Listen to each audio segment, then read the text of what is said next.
Segment 2, what the liberals have wrought. From Never Enough.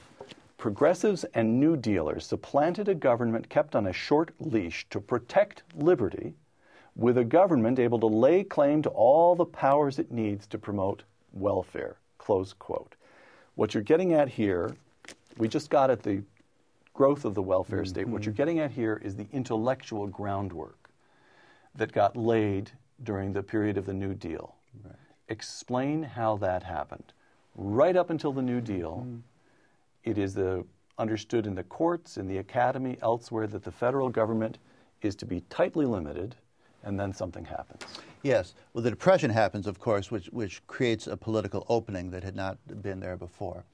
That's at sort of the ground level of actual political events. Right. Up in the air, at the level of political ideas, the progressive revolution of the late 19th and early 20th century had really set itself against the American founding, against the idea of limited constitutional government, and said that this was, for instance, Woodrow Wilson's position. We need a government that instead of being closed in by checks and balances and the separation of powers. We need a government that's energetic, that has the power it needs, that can do all the things, a nation much different from the one that Madison wrote the Constitution in, and the agricultural nation with a ribbon of people along the Atlantic seaboard in the late 18th century. We're a big, powerful, vigorous industrial nation, and we need a big, powerful, vigorous federal government. John Rockefeller's America is very different from Thomas Jefferson's. This was the theory. And a number of things, a number of steps towards the world we live in now were made during those years, but there was a curtailing factor, which was that Americans remained dubious about this idea of pushing back against the American founding. They still liked the notion of a limited state of Jeffersonianism of government that was under our control. I think a very astute thing that Franklin Roosevelt did was to reformulate the progressive endeavor in Jeffersonian terms. Instead of saying that we are getting away from Madison's Constitution, he constantly framed the New Deal project as an endeavor to update the concept of inalienable rights to the circumstances of the 20th century. So there were going to be rights to certain social welfare benefits, and the government's job was to guarantee and secure those rights. The right to a job, the right to health care, and so forth. Decent health care, good schooling, decent housing. So we get the intellectual foundations laid first by the progressives, then adapted by that crafty politician Franklin Roosevelt. A virtuoso. The virtuoso, exactly. And now let me quote to you, once again, which brings us to the intellectual state of affairs today. And I'll quote to you once again from Never Enough. And this, I think, is one of the most arresting quotations in the entire book.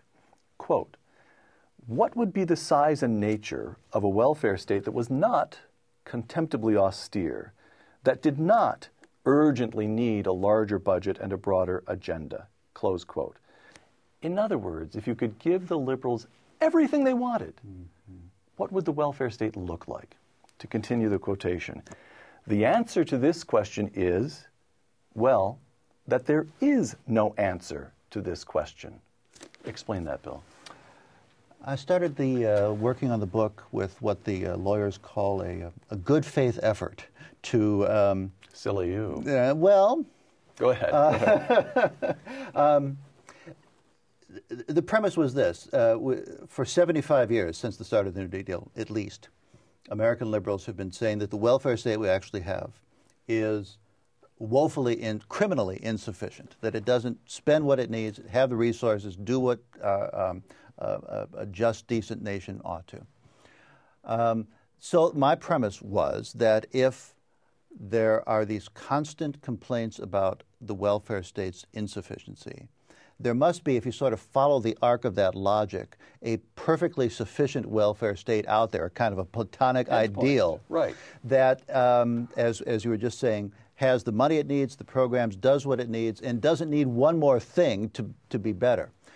So I the point was, well, what is that? What does that welfare state look like? And the conclusion was that that city in speech really doesn't exist. There's no operative ideal for what a final, complete, and perfectly sufficient welfare state ought to be. This, I think, is the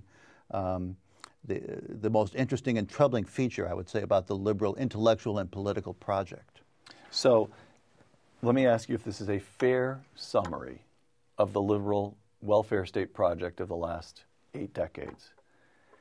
They overturned a well-articulated, I would say beautifully articulated, founding ideal of limited government, which finds its highest expression in the Constitution of the United States, but which you can see in the early colonial constitutions and early state constitutions, deeply ingrained in the American political thought and habit. Right.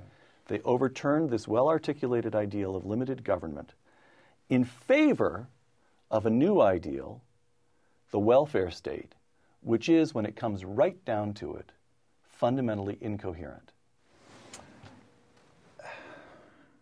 I can't disagree. Yes, I think...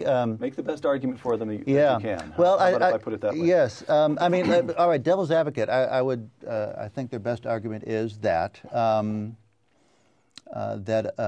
the Depression was the most vivid example of American capitalism not being a benign and secure and reassuring system. It needed adjustment. And that the liberal project, though never quite clear as to what it was ultimately aiming for, understood that it wanted to modify, soften, civilize, stabilize American capitalism. And I think if you could bring in the editorial staff of the New Republic, for example, they would say, you know, if you look at the whole track record over the past 78 years since FDR was elected, the liberal project hasn't gone off perfectly, but Americans have certain securities from unemployment, from poverty that they lacked before, that the incursions on civil liberties and the rights of people have not been zero, but they haven't been terrible either. And most people think the trade-off has been worth it. I think this would be sort of the liberal argument.